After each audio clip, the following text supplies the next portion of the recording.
We're going to build a computer. You notice how you look like Robin Williams? You look like Robin Williams. They say that.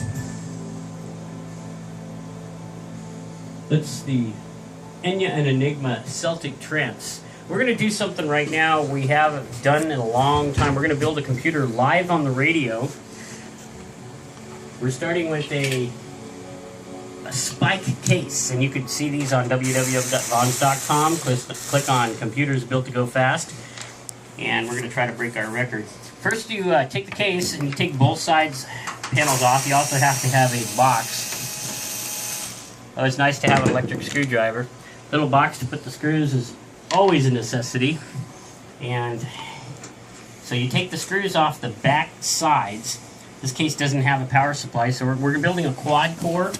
It's going to have a 3.9 gigahertz turbos to 4.2 gigahertz 64-bit quad core AMD Black Edition processor.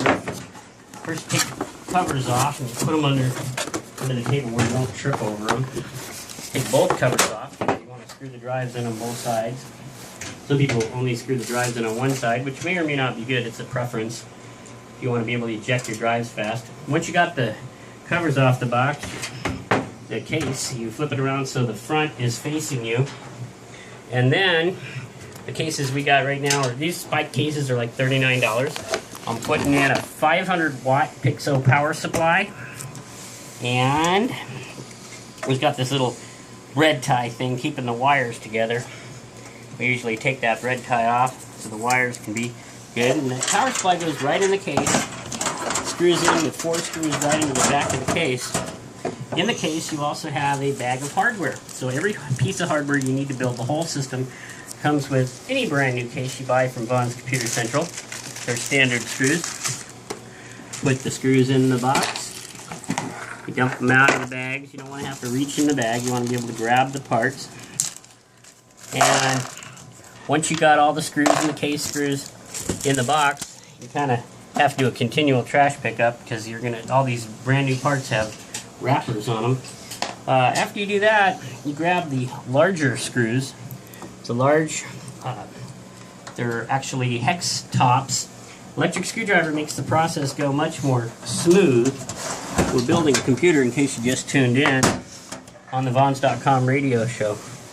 You want to hang on to this for a second? I'm going to let Dave hold the mic while I'm doing this. Electric screwdrivers, always a way to do it. Black & Decker, it's got a 180 RPM one. And we put in 4 screws in the back of the power supply. You got to make sure you always use the right thread screws, because if you use the wrong thread screws, you strip something, get metal fragments in the case, and you don't want to do that. And when the screwdriver stops, you don't hit it again and again, because again, that'll make metal fragments. It's always good to have a magnetic tip on the screwdriver, so you can put the screw on the end of the screwdriver and go right on in spinning. Unlike NASCAR, where they want you to put the bolt in a little bit before you start hit it with the air driver. This goes in spinning. It grabs these self-threading screws. They go in just till they stop. You don't hit it again and again. Then, once you got the power supply in the case, some people say you put the drives in first. Other people say you put the motherboard in first. Really depends on what kind of case you got. If you got a little tiny case, and you put a motherboard in, with the CPU, you may not be able to fit the hard drives in. But if you put the hard drive in first, you may not be able to fit the motherboard in. So it's a decision that you have to make. We collect documentation and put it all in the motherboard box, so that when we're all done, you have a nice box with all the discs and all the documentation. I'm using an Asus A as an Apple 55M-E FM2 motherboard. Good for an FM radio show to use an FM motherboard. The FM motherboard takes advantage of the processor's video processing. It doesn't really tie up the machine. The processor on the FM2 chip is actually designed to do a lot of the video processing on board. Anyway, in the motherboard box, you have some hardware, you got some discs, eventually the motherboard case becomes nothing but a holder for paperwork and discs. You get a thing on the back cover of the case. ATX uses a standard metal bracket that goes in the back of the case. You got to be careful with these things because you can cut yourself. We always snap in the top of the bracket first because if you push a lot of pressure on the top after, it could bend and not fall in place. But anyway, the little bracket snaps in good and snug. You gotta be careful with your fingers. You can put metal through your fingers if you're not careful on these. Once it snaps in, then it's ready for the motherboard.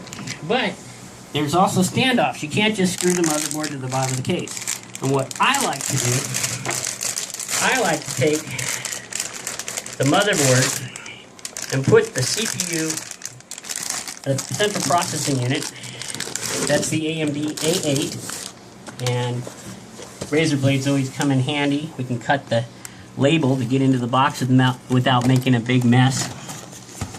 And the processor we're using has 4 64-bit chips in it. It's actually an A8 6600K processor, Black Edition, which means that it came out perfect. They wouldn't call it a Black Edition if it didn't come out perfect. So I put the motherboard on top of the metal anti-static bag while I'm doing this, and I pull all the parts out of the CPU. The CPU is brand new retail. It comes with a fan. Silver's already on it. It's got a little warranty paper. I put that in the box with the rest of the documentation. And the processor has this processor has about 1,000 pins on it, around 940. And what you got to be really careful not to drop it when you snap it out of the little box. You never want to touch any of the metal on any of these parts. Like the circuits, you can cause static zap. So when you pull the processor out of the box, you grab it by the 4 corners, and there's a little indicator where it's plugging in that'll be pin 1. On this particular processor, pin 1 is a square, and all the other pins are triangular. So it's a 0 on search for CPU. So we open the little handle, drop the CPU in, hold it down with 2 fingers while we snap the lockdown. What it does is it slides a contact that contacts about 1,000 pins. And then you get the fan, genuine AMD fan, and it's got 2 latches and a lockdown. So you put the fan directly on the CPU, and you latch both sides of the fan. The fan should already have silver. If you're building a used computer, you need to get some Arctic silver heatsink transfer compound so that the compound will transfer the heat from the CPU to the fan. Never run your motherboard with the CPU on it without having your fan on there.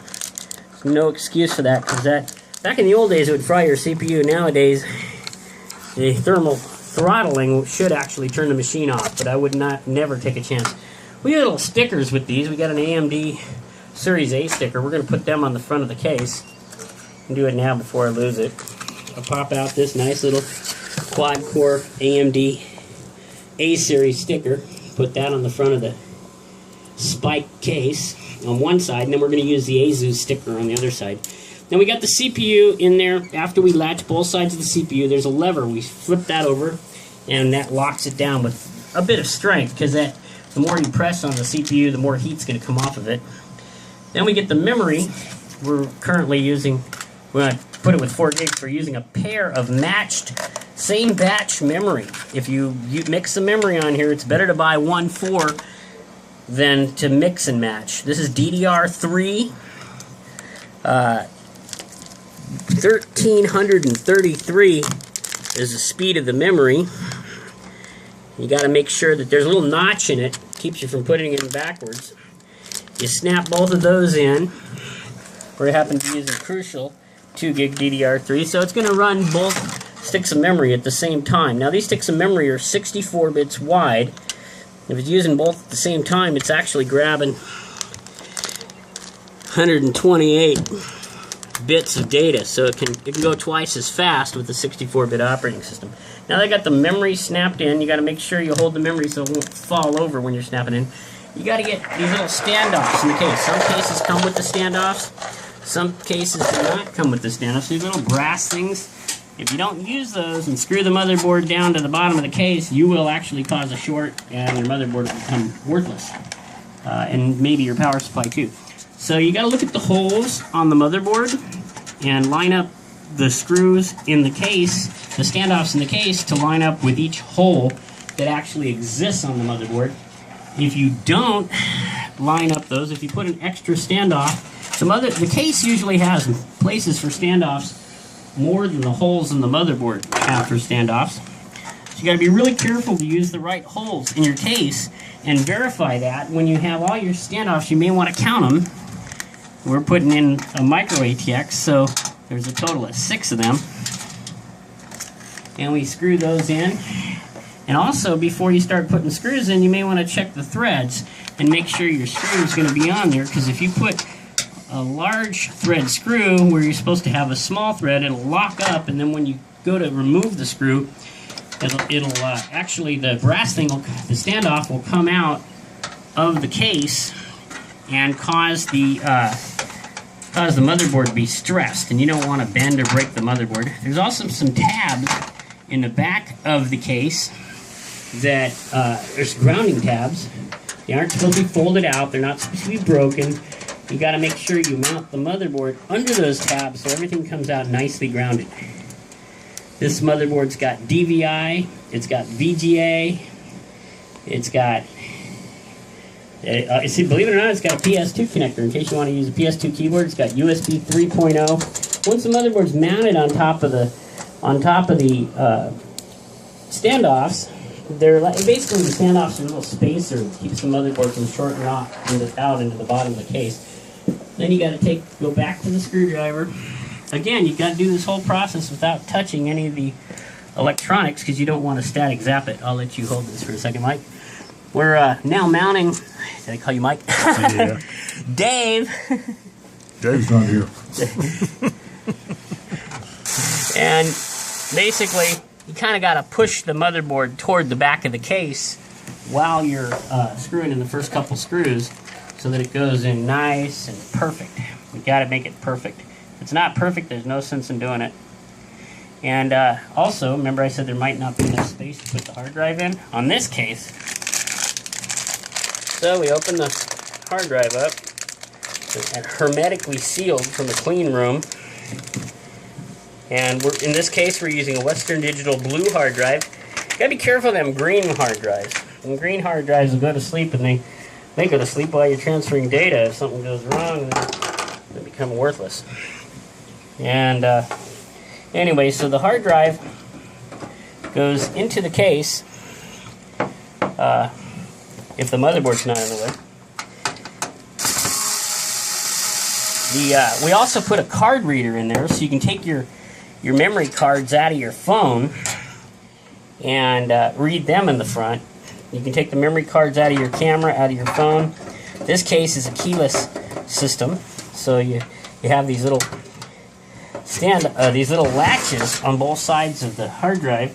And all you have to do is just pinch, release them, and once they're open, the hard drive slides right in. Push the latches back down, and you just mounted a hard drive without using a screw. That can be handy if you want to get something out on the fly without a screwdriver later on, although we like to use screwdrivers and keep it. So, but then I mounted the latches on the hard drive. Then you move all the wires from the power supply out of the way, outside the case, and put the motherboard in on top of the standoffs. Mount that in the back of the case. You got to have the right thread screw. It's a small thread screw. And you get to do this, by the way. If you buy all your parts from Vaughn's Computer Central and you want to learn how to build a computer, you can do that. I'm going to give you this again. All right. So you push the motherboard toward the back while you're screwing the first few screws in.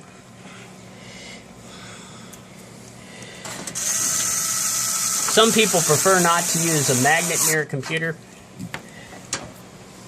The most powerful magnets in the world are right in there inside your hard drive. If you ever take a hard drive apart, if you ever had the desire to take a hard drive apart, we recycle them, so we could sell you one for 25 cents to $1, depending on what one in. And total of 6 screws going to this motherboard, and there's 6 standoffs. If you get an extra standoff hole on the motherboard where you don't see the standoff, you gotta take the motherboard back out and put the standoff where it belongs. So you gotta be really careful. That's one of the biggest mistakes people make. They put a second standoff in the middle row where it'll short out the motherboard. You gotta be careful not to do that. It's something that's not to be done. You also gotta be careful of the threads. Again, if you put a large screw into a small thread standoff, it'll lock up, and then when you try to pull it out to fix the issue, you actually have to take all the screws back out and take a pair of pliers to the back of the standoff while you're unscrewing the screw. So you don't want to do that. You want to be real careful to use the right thread. That's why it's a good idea to buy new stuff and have the stuff all perfect. Then, once you got your motherboard mounted and your hard drive mounted, you're going to break off the front here. Got a DVD ready to go, Dave? I have Dave helping me unpack this stuff so we can do this in record time. Empty. So we're building a live computer. We're building a computer on a live radio show. And so we put a DVD writer in, brand new SATA. This is all SATA. SATA is about 50% faster than IDE. I don't know if you messed with IDE in the past or not, but it's these have a bracket on one side that latches it down, and then on the other side it has screws. I don't like to use the brackets on the screwless brackets on the CD-ROM, because if you do, it's just a little loose. So when you put a CD in there, you'll feel it move around a little bit. You don't really want anything moving around. So I'm putting the screws into use small thread screws in your CD DVD writer, and you use large thread short screws in your hard drive. And unpack that. Dave, he's unloading a card reader he's going to open right here. And I've already got the motherboard in, the CPU's on the motherboard, the memory's on the motherboard, the bracket's on the back of the case, the power supply is in the case, the hard drive is in the case, the DVD writer is in the case. And I like to do all on one side and then come back and do the other side. CDs are small thread screws, card readers are small thread screws, and hard drives are large thread screws. Unless you have a bracket. Some cases you just drop them in. Oh, Bracket case. they read micro SDs now. Toolless entry. Yeah. He's saying it reads micro SD. Like I said, you can take your memory right out of your cell phone and plug it right into the front of your computer. Get your pictures. About those things, though, if you use the standard tools Windows gives you, there's a little checkbox that says, after you transfer your pictures, would you like to format your SD card? Well, your SD card is a really nice backup. You can put it in your safe deposit box and buy a new one. Each one holds thousands of pictures. It doesn't really cost that much. We got 32 gigs for $32 right now. We got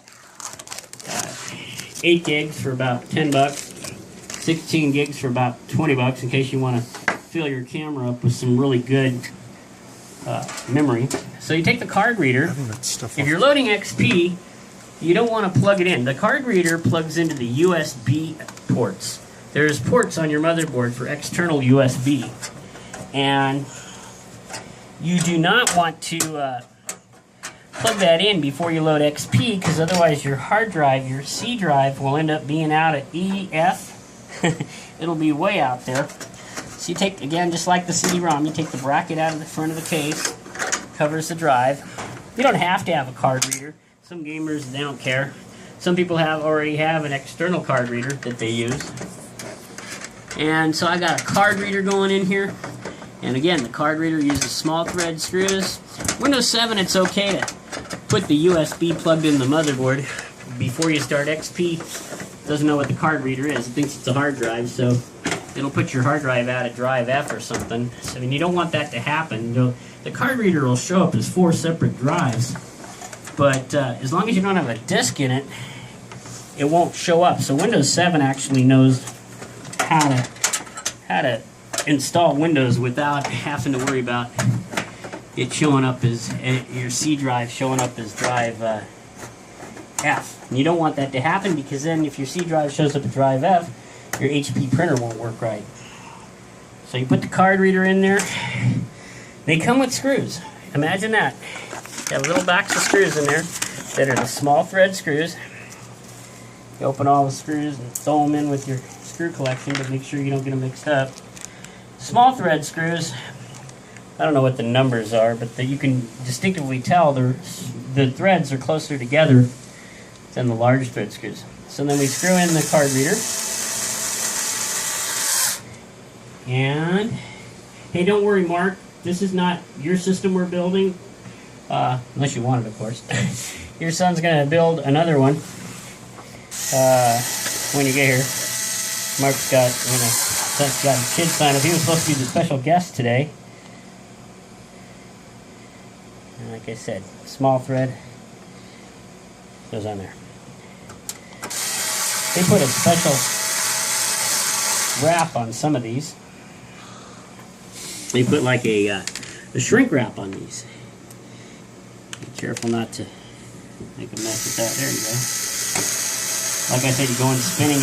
If you try putting the screw in before you actually spinning the screwdriver, it becomes a little more difficult. Then you can do it on the other side. You got to go on both sides, make it nice and solid. You put the magnetic tip makes this job go way faster, because the screw will be staying on the end of the driver. And we're putting the screws into the thumb drive, into the card reader. And the card reader in the Windows can show up as 4 separate drives, although in Windows 7 it won't even show up until you put a card in it. There you go. Once you got all the screws in there for the CD-ROM drive, the card reader, and if you don't have a special lockdown method, you got to look on both sides, make sure all the screws are in there, and don't want to leave anything out. You got these wires hanging over from the power supply. You got this one big wire. I always put these in before I load any of the little wires. I hook up all the wires from the power supply, and then we can put some lockdowns to keep all that wire neat, especially if you got a window case. It's not a Windows case, but it's not a window case, which means you can't look through the side and see what's going on inside, although it's nice to have that. You take the big part, and it's a 24-pin connectors, 12, and then there's another 12, and you snap it on the motherboard. You can see a place where you snap it in. Then you have a littler connector. The 500-watt power supply from Vaughn's Computer Central sells for $39. The DVD writer sells for $39. The 500 gig hard drive is down to $69 right now. There's all SATA, all brand new. Brand new case is $39. Guess I like that number, 39, huh? The processor, which before when we were using DDR2 was cheaper, but right now they're up there. The processor, the quad core Black Edition 3.9 gigahertz quad core, goes for $129. Once you got your wires plugged into the motherboard, you got one that goes by the CPU, a 4-way. It's like a little square, and then you got one that's a 24-pin, and that's the power for the motherboard. Again, none of this gets turned on until the machine is completely finished. Some people might argue with me, but we like to get the wires all tied down neat. Now, SATA wires, when you plug it in the SATA power to the back of the drives, it's really hard to see in the dark which way the elbow is. There's a little SATA power connector, looks like it's about 1 inch long, and it's got a little bit of an elbow on the end.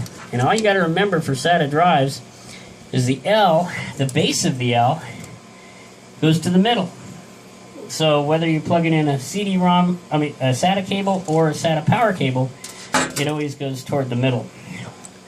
And I've got to go get some zip ties, so while we're doing that, I'm going to put a song in. We're almost done. We're going to play, what the heck, let's play a Stevie Nicks song while we're waiting. I'm going to go get some zip ties and a pair of wire cutters. All right, we're rolling. Here's Vaughn. Building the computer live on air.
You getting that in here?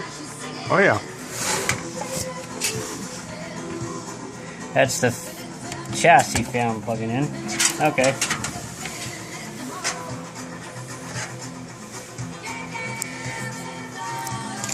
These. And get a monitor.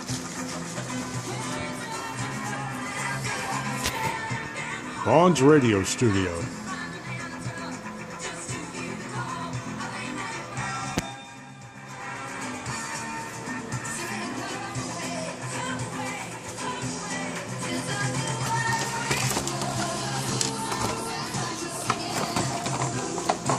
I need two power cords too. There's one with the power supply. Right there.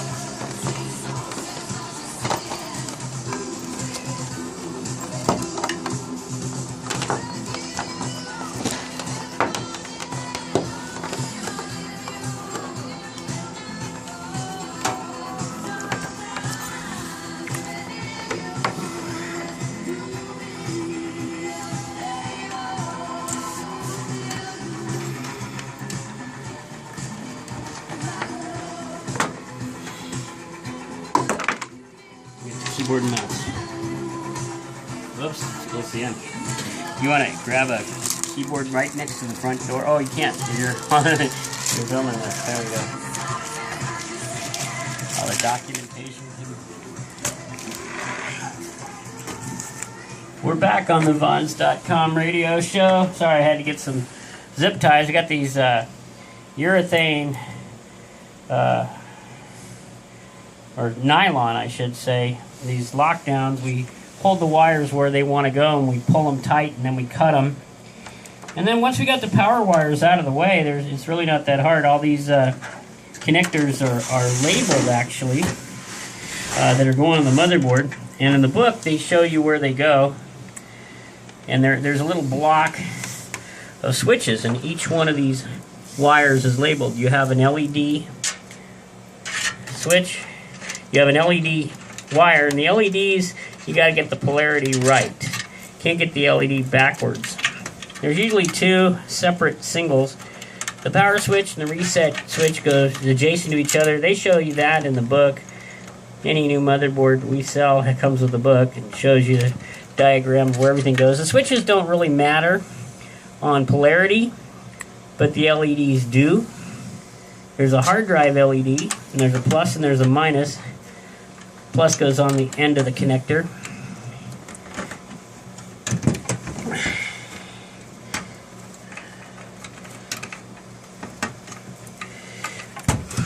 And also the other not enough light to see here. You always want to do this with your reading glasses on if you got a pair. It sure helps. The power LED's got a plus and a minus. And the plus always goes on the end. And the minus goes right next to it. How much time we got, Dave? About 4 minutes. We got about 4 minutes. Well, we're about 4 minutes away from being finished.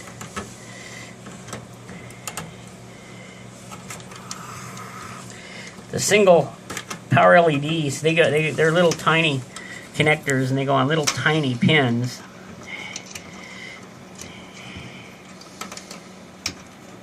Sometimes you need a flashlight to see this. Ah, there we go. And then there's the hard drive LED. You put that on the end too. Then we plug, we're trying to do this in record time, by the way. And then you plug in the card reader that's on the front to the USB connector, and we plug in the audio connector that's on the front to the audio connector, so that in case if you don't plug this connector in, you won't hear any sound usually, because it goes through the front connector, and when you plug in your headphones, it cuts off the speakers. So you got to have that connector on, or you won't hear any audio. And we've got we got time. About 3 minutes left. You put the SATA connectors, one from the hard drive. I'm almost out of room. The other one to the block on the motherboard. And then there's one that goes from the CD drive to the block on the motherboard of SATA connectors. Remember, the L's go toward the middle, or if I didn't know this, I wouldn't be able to do this anywhere near this fast. Once you got those in, and if you've got a connector for USB 3.0 with the standard connector, you can plug it into the motherboard. Otherwise, we'll wrap it up and tuck it in. And there you have it. You have a complete mini computer manufactured here live on the air, Vaughn's Computer Central. And we'll take that in the other room, and we'll go ahead and boot the Windows 7 Home Premium Genuine